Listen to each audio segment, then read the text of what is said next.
Welcome to the World Hard Enduro podcast. In this episode, we are looking at the C2 happening in Turkey, which is the 6th round of the Hard Enduro World Championship. We speak to the organizers of the race as well as dive very deep into the championship points and all 3 days that will take place at the event. Stay tuned for more.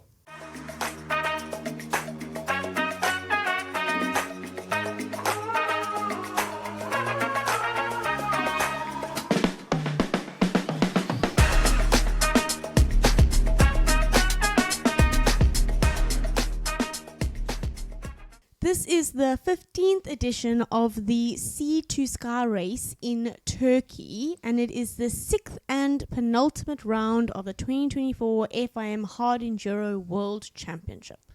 And this is the first time that it is actually part of the FIM Hard Enduro World Championship. That is correct. This is the first time. I was looking at previous years of the World Championship and it was not there, although this is the 15th edition. So it's been around for quite a while, but first time as the World Championship, you're correct. Yes, I was actually going to query you on that because I remember when we were speaking about it, you said Wade Young won last year and I was like, wait, didn't Manny go unbeaten last year? So I had to go back and do my research and then find out that it is the first time it's part of the Hard Enduro circuit. We know that it's a fan favorite and rider favorite, known as the funnest Hard Enduro race.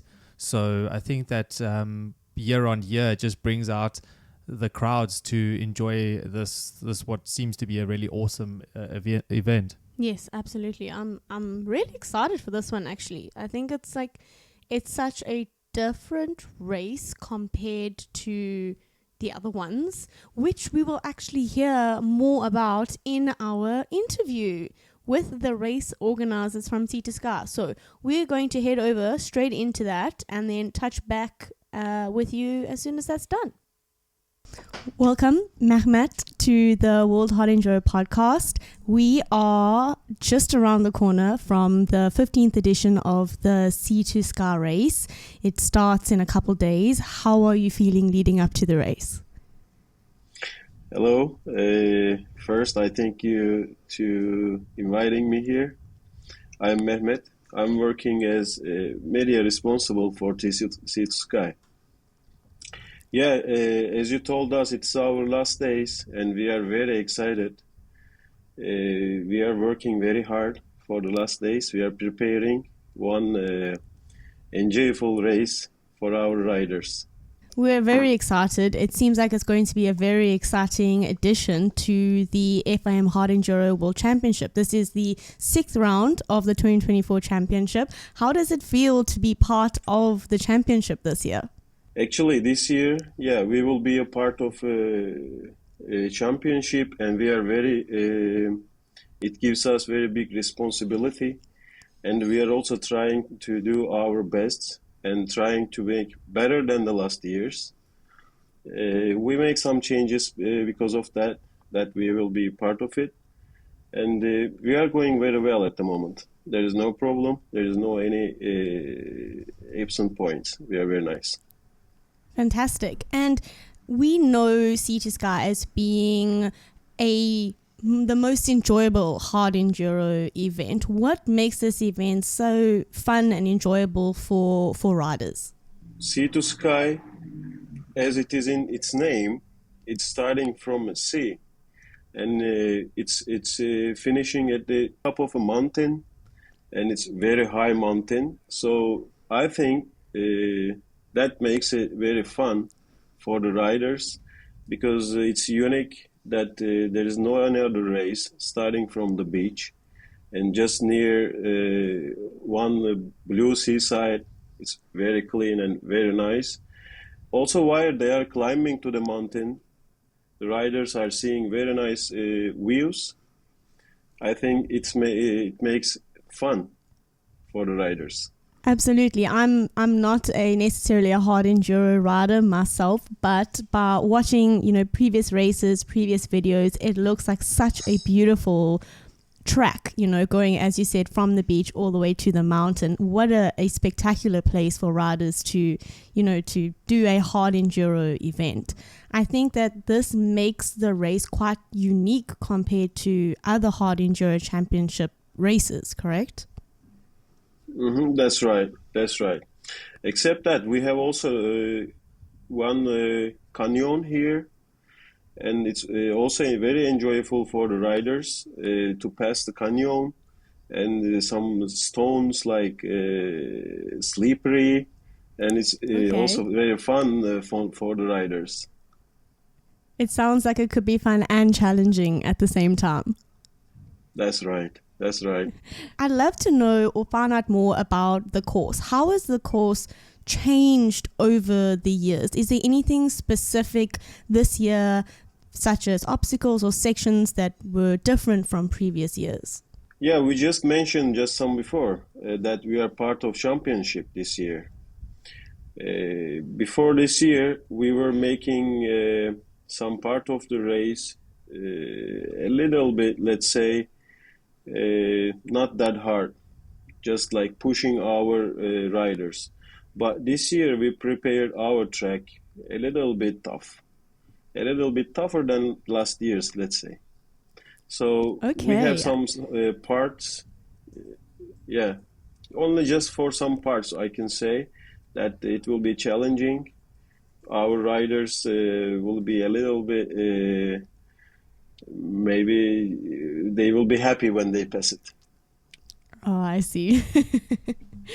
That's awesome. So definitely a new experience for riders, even those who have been to the race before when it wasn't part of the championship. Now, because it is part of the championship, it will be new for returning riders as well as for new riders. Mm-hmm.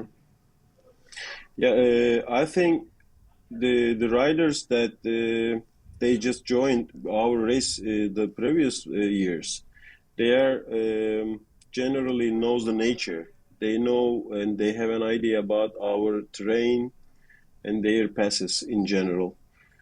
Probably they will have advantage in a comparison with someone new.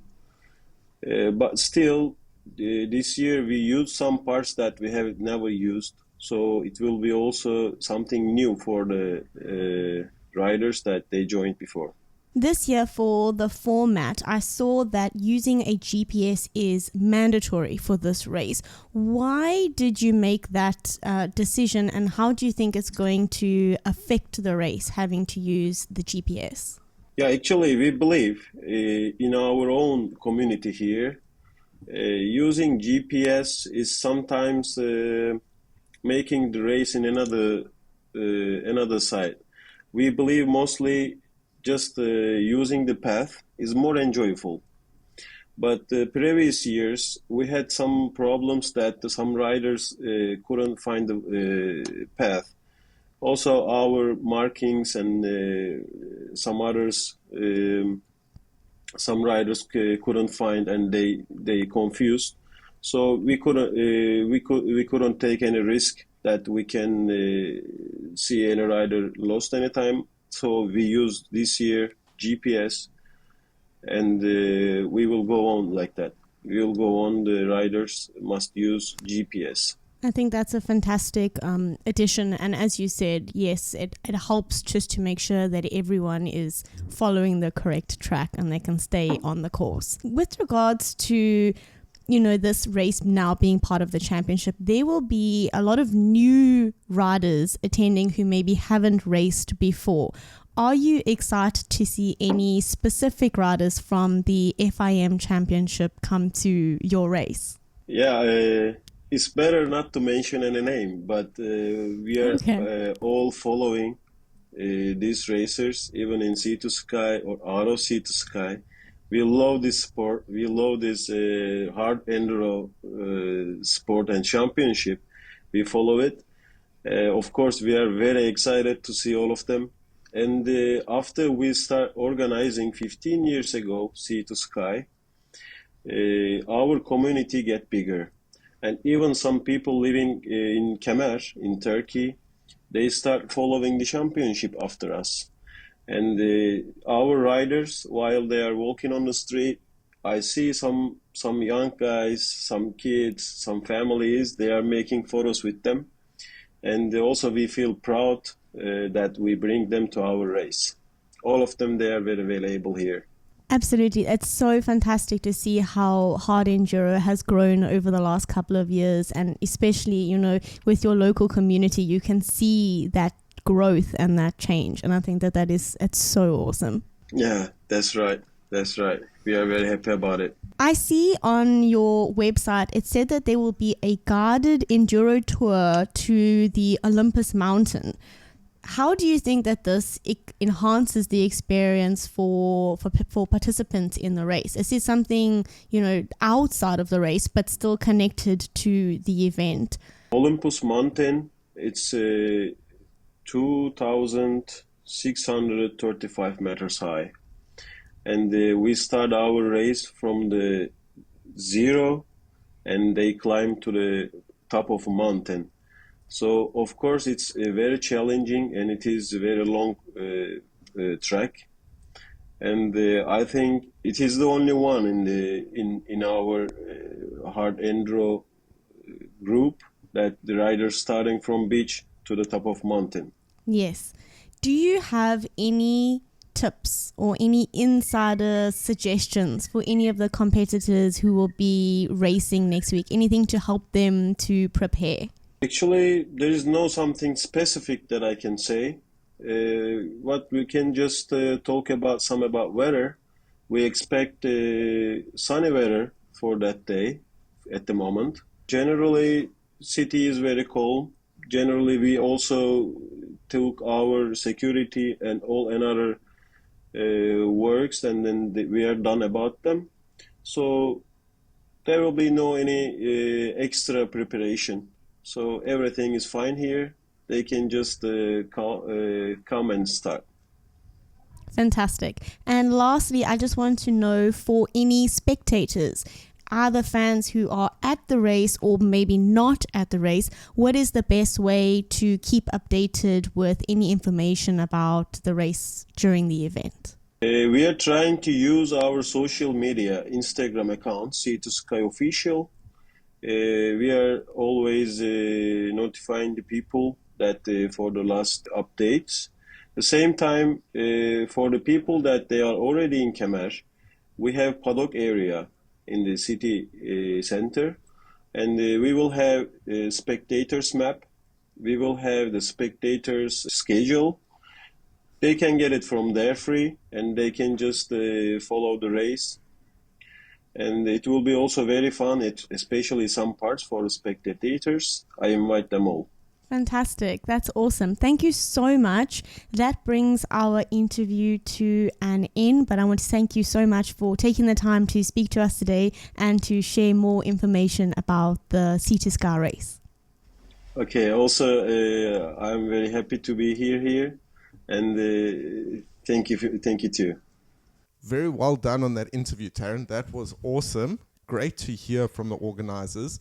Something that I thought was very interesting that he said was the changes that they needed to make in order to be part of the championship. Do we know any of those changes, or what would go into making something, applicable? I'm not too sure. It seems like he said they've made it harder.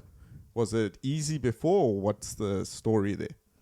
I don't think it was necessarily easy before, but I think they had a standard format before, and they've changed it up a little bit since being part of the championship. So he mentioned that riders who are returning to the race, there are going to be new and more challenging sections. So for them, there will be new aspects. And then for anyone who's doing it for the first time, being an FIM first time race, there will be a lot of riders who have not done this before. So I think for them, also the whole event and the whole race will be new. And then also, I think what they've done this year, new to previous years, is they've reduced the racing days down to 3 racing days instead of 4. So they've now excluded the Sky race, I think it was, and now only have included the forest and mountain race, ending off with the mountain race at the top of Olympus Mountain. So I think that also falls a little bit more in line with maybe the regulations around the FIM Hard Enduro World Championship. Yes, I think you're right with that. It was, I mean, to be fair, it's actually still a 5-day event. So, the first 2 days you've got a tour. On the first 2 days, like guided tours and like a training as well to help riders prepare for the race. So those are the first 2 days. And then, as you said, Brandon, it's one day they're doing the prologue at the beach. Then they have the forest section, and then the mountain race is kind of like the sky and mountain in one.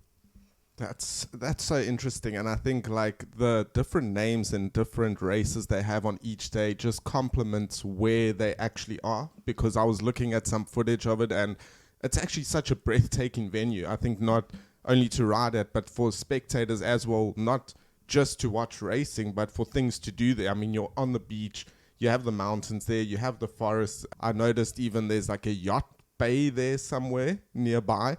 So it seems like a very great facility to have this race at. And I think, as you said, not only just for riders, but for fans as well. I think it's really one that we should maybe try and attend sometime. I think we'd have a good time. I think that's a really good point that you made. I actually saw on the schedule that there's like a yacht party on one of the days, which I was like, well, that's interesting.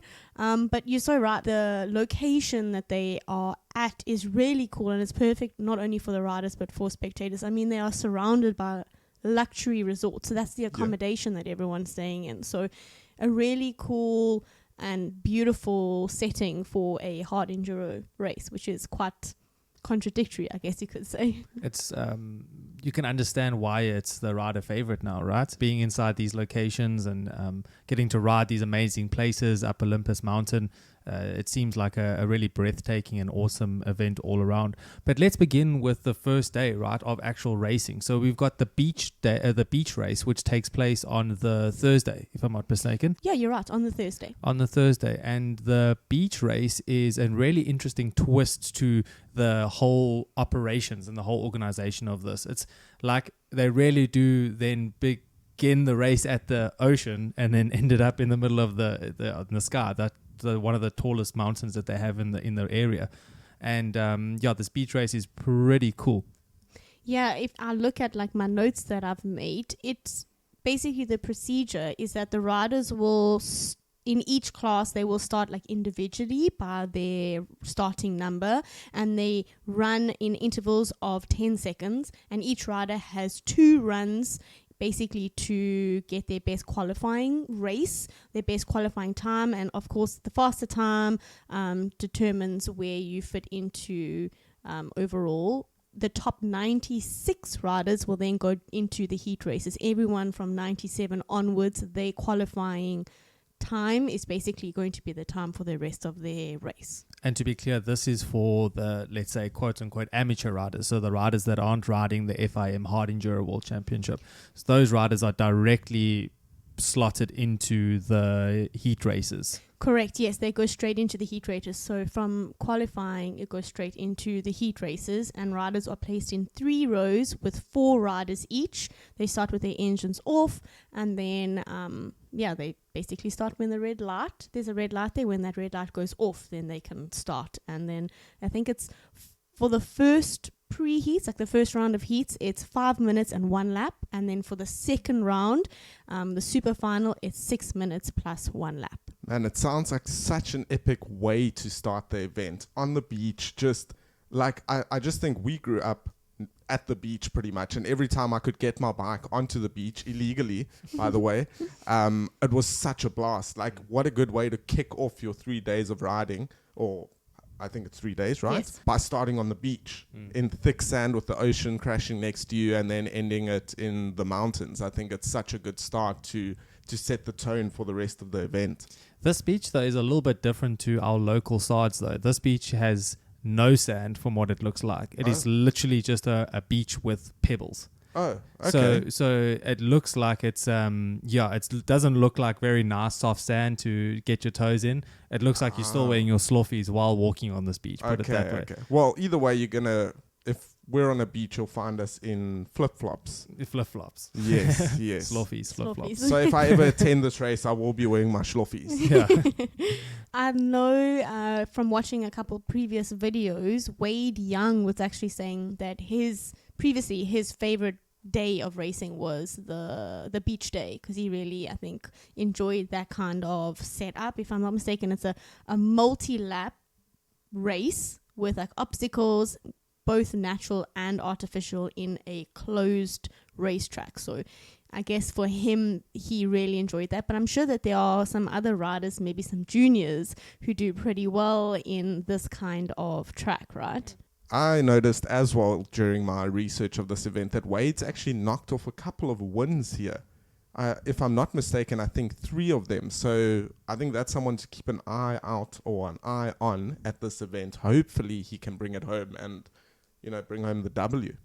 Yeah, that is true. He definitely has a good history at this race. A lot of South Africans do, actually. Going back multiple years, you see names like Matthew Green taking a win there, beating Jarvis by a minute. Wow. I'm not too sure what year that was. 2022. 2022, so not too long ago. So Matt won the overall. Yes, he beat Correct. Graham wow. Jarvis. Yeah.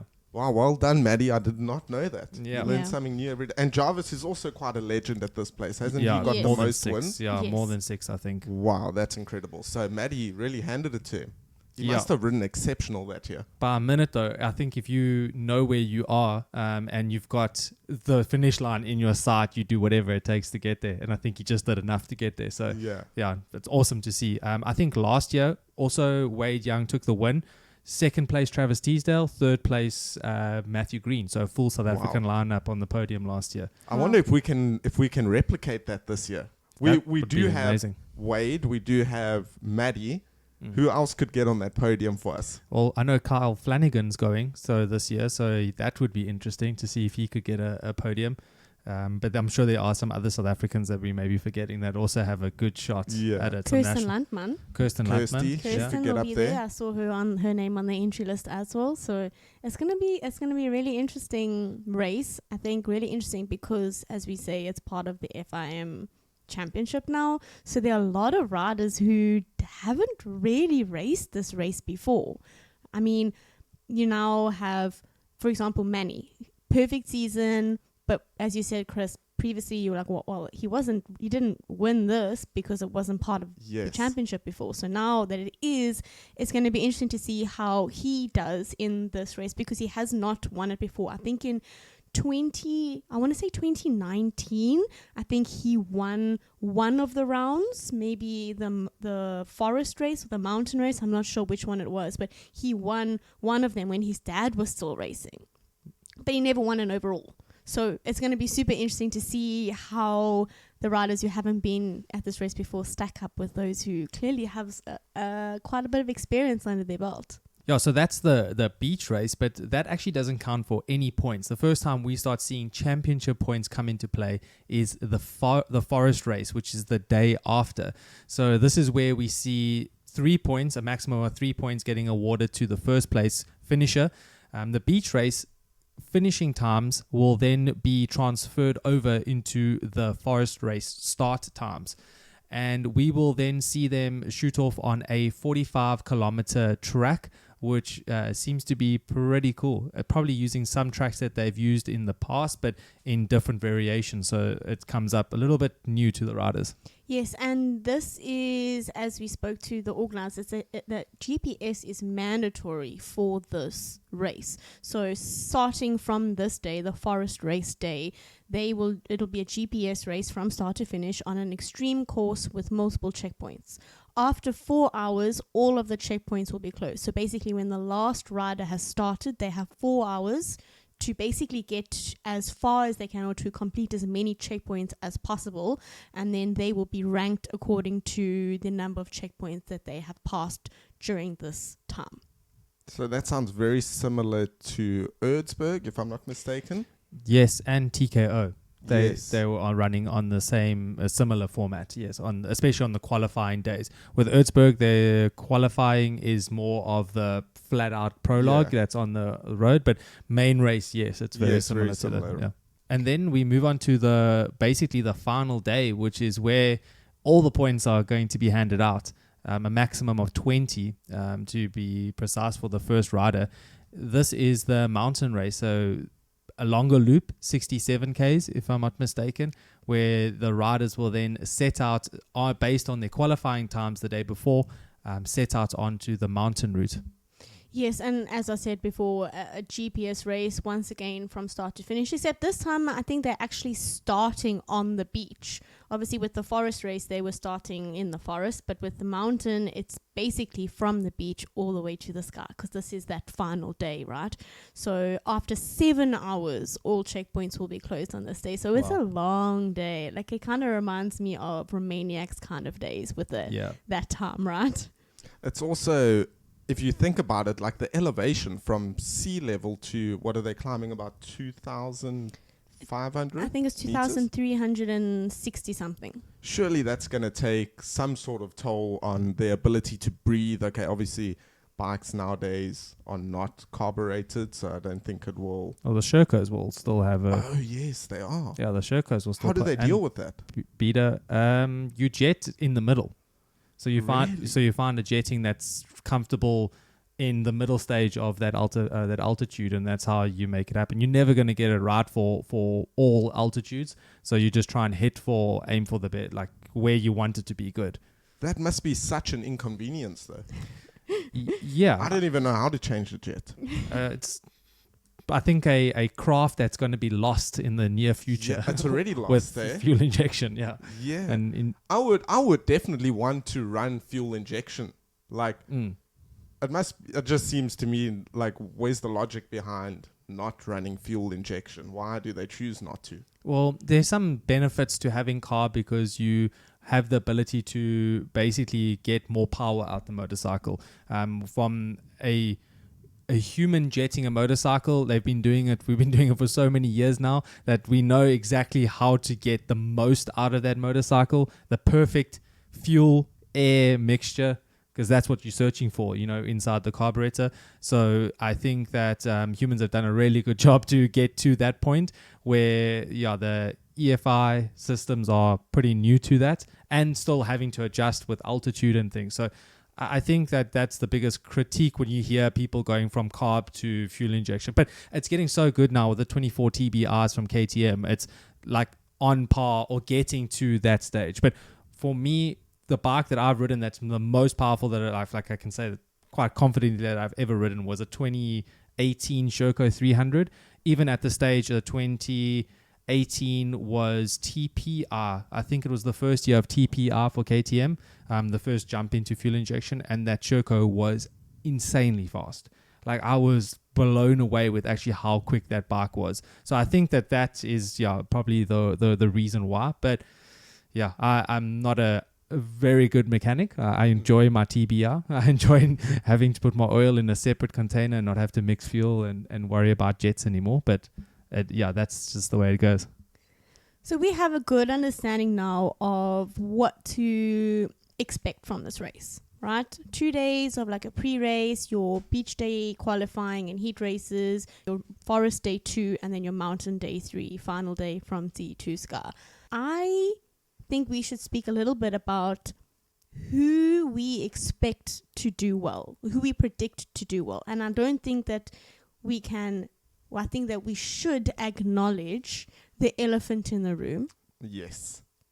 Which is that Billy Bolt is back. You heard it here first.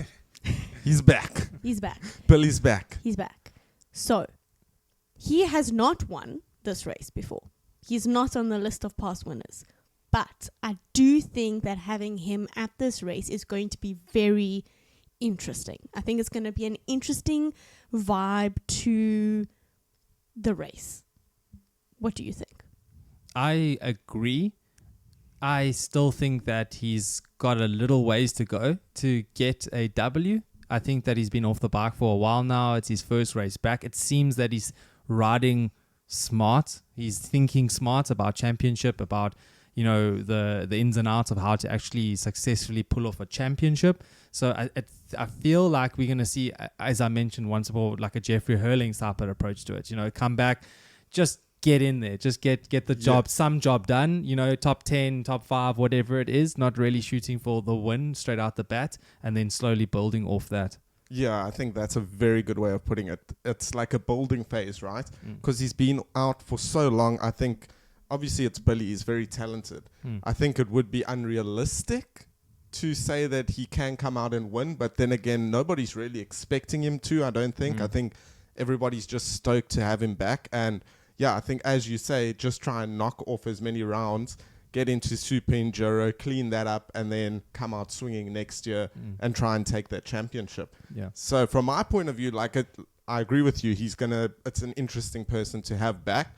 For the W, I don't think so, but I think for the sport, for the fans, and just for the other riders to keep them on their toes again, it's great to have him back. Yeah, I completely agree. Yeah, I couldn't have said it better myself, actually.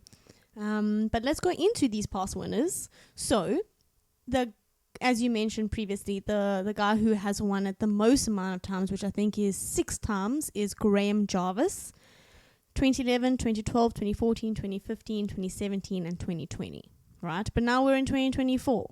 This is like the 4th year since Graham has won, so I'm not so confident looking at the stats that he's maybe going to be competing for top 3 necessarily. But then the next runner-up with regards to the amount of wins is Wade Young. Boca! 2018, 2021, and 2023. So last year, Wade was our winner at HEWC. I have a suspicion that he's going to do really well in this race. I know that Manny's strong. I know that he's had a perfect season, just about. But I do think that with the experience that Wade has gotten from racing this race, I really think he's going to be able to keep a good pace in this one. I completely agree. And if you think of it from a championship points perspective, this is a time that could change the trajectory of the championship, right? We have Manuel Littenbuchner with 90 points on the dot. We have in second place Wade Young with 81 points on the dot. Let's just play this out, right?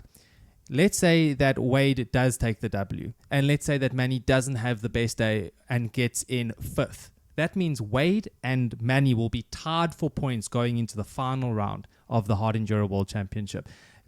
Any lower than 5th with Wade winning, then Wade would be inside the lead. And I don't know, I think it is maybe a bit unrealistic to think that Manny would get outside of the top 5 or outside of the top 3 even. But it is hard enduro and things do happen. So this game is still alive and it's busy being played by these guys. Yeah, very good point. I was thinking of that as well. For Wade, this is a pivotal moment. Like, this is a time where he needs to put in that ride and that result, and what a better place to do it. He's got a lot of wins at this event. Seems like he really likes the terrain there. And with the championship, it's pretty much if Wade doesn't beat Manny, then I think it's pretty much done.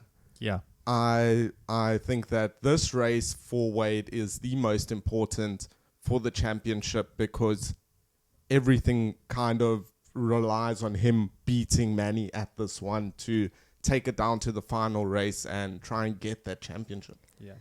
Something that I'm curious about is, yes, Billy is entered, but is he entered with regards to the FIM? Because if he is, yes, he is, and comes in within the top 5, he can also cause quite a stir with points, right? He's an extra rider who can take points now.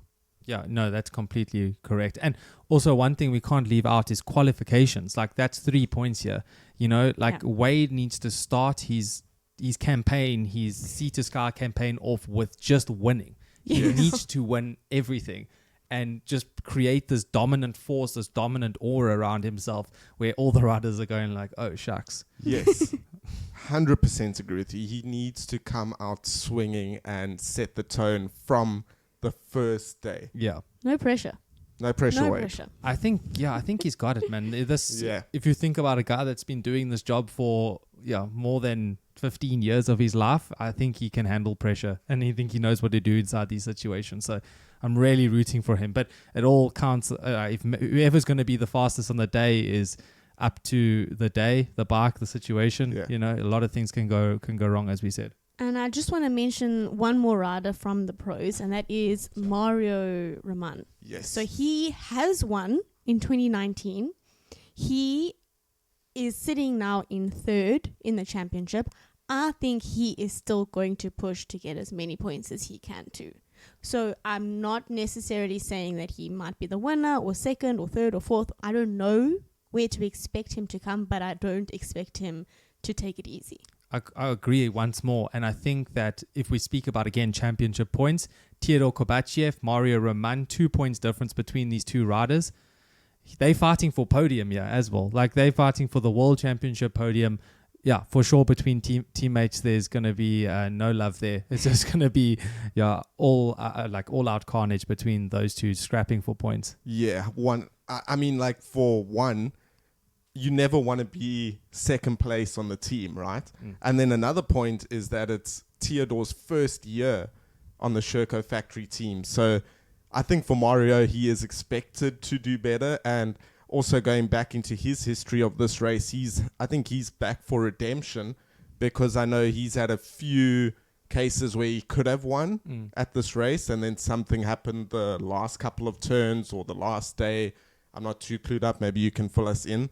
But I think that's someone else who's also there's so many guys that can make a difference in this championship, and Mario is definitely one of them. I'd like to bring up another battle that's happening in the championship points at the moment, and that's between Matthew Green and Francis Moret. And they have got only 2 points separating themselves as well. So again, another scrap for position. This is going for 6th position. Between Francis and Matt. And another championship battle with the points that I think is very interesting is for the top 10. So we have Radford Chug in 11th and David Cyprian in 10th. And they've got 5 points between them. So they also fighting for championship points. Yeah, it would definitely mean something to be in the top 10 of the World Hard Enduro Championship. Yes, I agree. And I think as well for the non-factory guys, like, that is quite a big accomplishment. And I think it's just a compliment to the series that within the top 10 at the penultimate round, we have 4 different championship battles. And I'm not biased to anyone specifically, but if I think of the championship itself, just going past this round, how much cooler would it be if Wade won and made up points, and it went down to the final round, where instead of having Manny extend the gap a bit, and then he's got a bit of a buffer at the last round as well. It would be more exciting. Yeah. It would. Xpania would be quite an interesting race to watch. Another thing to note is that this is not part of the Junior World Enduro Hard Enduro World Championship. So the final round for the Junior Hard Enduro Championship would be the final round for both classes, and that's in Xpania, Spain. So it's gone from the Red Bull Romaniacs, which was the penultimate round for the juniors, and then the final round, Hispania. So we still see Mitch Brightmore there. We'll probably still see Ashton Brightmore still there racing. Ashton just getting experience. Mitch going for a very commendable charge at his first time at the pro season, taking all the W's in junior so far and really giving the top guys a run for their money inside that premier class. Yeah, those two boys just add to the quality of this class, right? And I think if we take anything from history, Ashton entering races that are not on the hard enduro junior world calendar, he seems to do very well at. So you never know. Maybe he pulls out a top 5 or something crazy like that. I wouldn't put it past him, because especially at TKO, he really came out on top, and it was very surprising to see, how he performed at that race. And I think it can only benefit him to get experience at all of these races, because when, next year, who knows which races are going to be part of the championship, who knows what's going to be part of the junior championship next year. Any experience in different terrain, different, races is good experience. So I think a race that we can actually refer back to, which was probably more in line with Sea to Sky, and that would be Exros, right?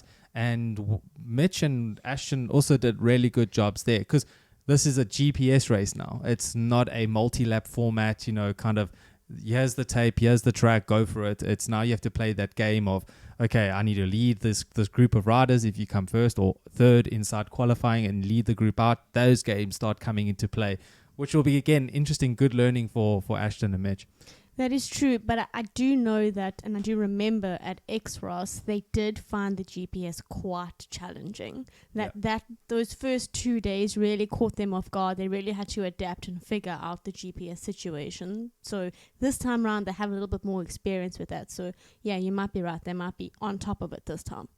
I think also from Ashton's point of view, like there's no pressure on him, right? Like he's got no points that are being awarded. He's not entered into any of the senior class championships. So he's just going there riding for fun and experience, right? And from my experience, it's usually when you perform your best is when there's no pressure on the line. You're just going out there for a good time. So yeah, maybe you could pull in a very good result here. So before we end off, I just want to remind anyone who is a spectator who is at the race that at the paddock they have like a spectator schedules and like spectator maps. I think it's going to be a really awesome race to be at, to spectate and to to witness and to experience. So if you are at the race, make sure that you head to the paddock area, go to the race organizers, get your information, make the most of these 3 to 5 days of this event. And then for anyone who is not at the race, make sure that you keep an eye on social media, not only the Sea to Sky official Instagram page, but also I Ride Hard Enduro, the Hard Enduro World Championship page.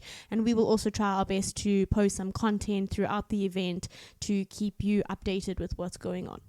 That was very informative. Thank you. If I were there, I would take your advice, but I'm not. I'm still going to take your advice. I'm still going to follow all of the pages. Before we do also go, you did say Kirsten was racing this race. Does that mean we have a women's class at this race? Yes, there is. If you look on the Hard Enduro World Championship website, you can see which races have, for what classes. And this is a pro and woman class race, which means that if there are enough women, that there will be a woman champion. That's awesome to hear. I'm excited for that. And I'm also excited to see who wins the 24MX award. Yes. And also which women decide to show up here. Yeah. There are, I think, a lot of riders. I mean, I can see the list of the top 50, but, in the previous years, there were more than 300 participants. So you never know really what's going to happen until, race day comes up. It still blows me away, the turnout at these races, these hard enduro races. It's something that I'm not accustomed to, I'm not familiar with, because from a motocross point of view, a starting gate has 20 gates. So, okay, maybe you have several classes a day, but in one race, there's only 20 guys at max, maybe 40. So yeah, it's quite cool to see the turnout at these hard enduro events and how many people love the sport, love to follow it, like to ride in it, and yeah, just live it. Yeah, you're not wrong. I think it's going to be an awesome race to spectate at, to ride, and to follow. And if I think of Sea to Sky, the picture that comes into my mind is a balance beam over some pretty gnarly, rocky river and a lot of guys going down there. So I'm pretty sure we'll see similar scenes to that. We've heard that they're making it more difficult this year, more slippery. So yeah, I'm pretty sure we'll still see carnage as we always do inside these hard enduro events. So that pretty much concludes our pre-race episode. Thank you, Taryn, for the interview. That was really informative. If you guys found as much value as we did in this episode, yeah, feel free to share it with your mates, your hard enduro friends, and leave us a review on any of the podcast platforms. And besides that, just follow us on social media on World Hard Enduro. We will be doing some coverage, as Taryn said, on the Hard Enduro World Championship, specifically this race as well. And yeah, this is where you're going to find all your hard enduro info. So stay tuned, guys. And don't forget to add gas.